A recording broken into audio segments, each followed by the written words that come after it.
48. And what bhikkhus is the way leading to the origination of identity.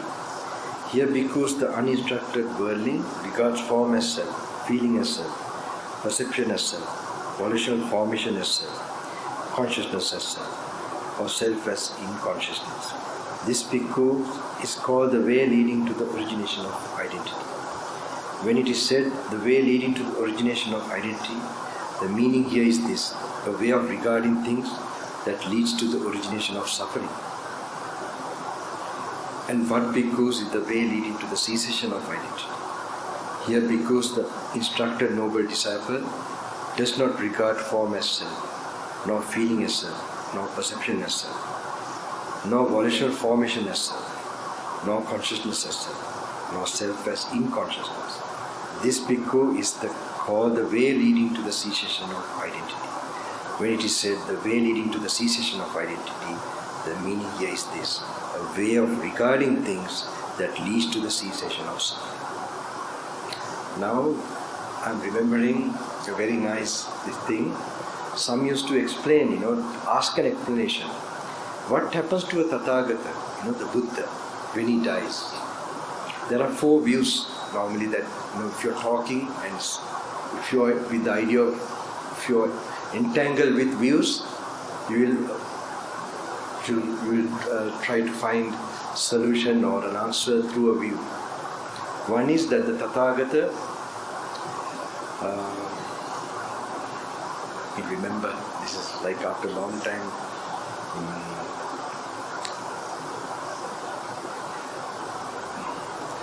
Tathagata completely annihilates.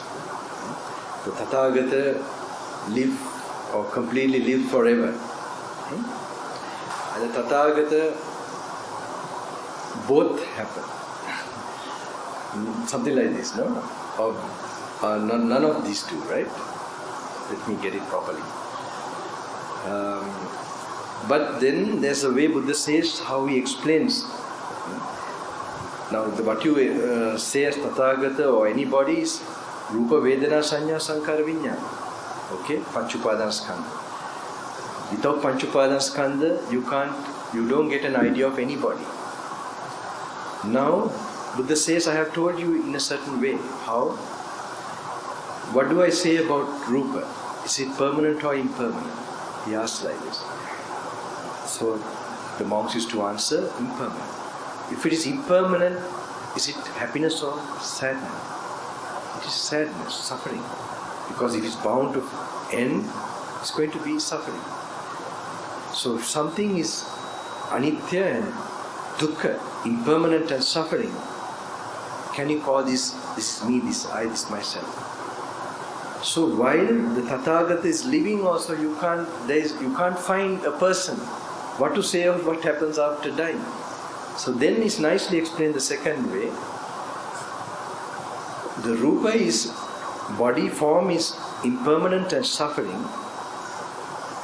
So what has ended when parinirvana, or when the death of, not death, the parinirvana of the Buddha, Mahaparinirvana of the Buddha takes place, is what was suffering has ended.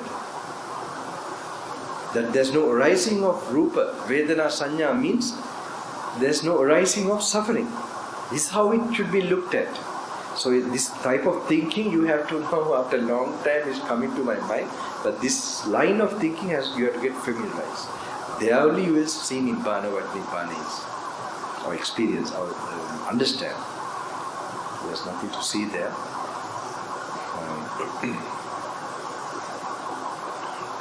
Okay, there are sutras that explain this. I wish I could come to that because it just come to my mind very.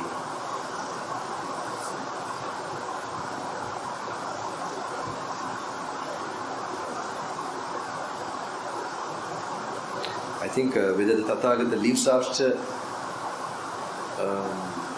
the Mahaparinirvana or does not live, or both, or some views like this. 4 views, they're always like that.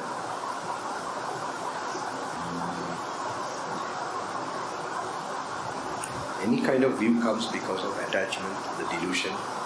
All that is cleared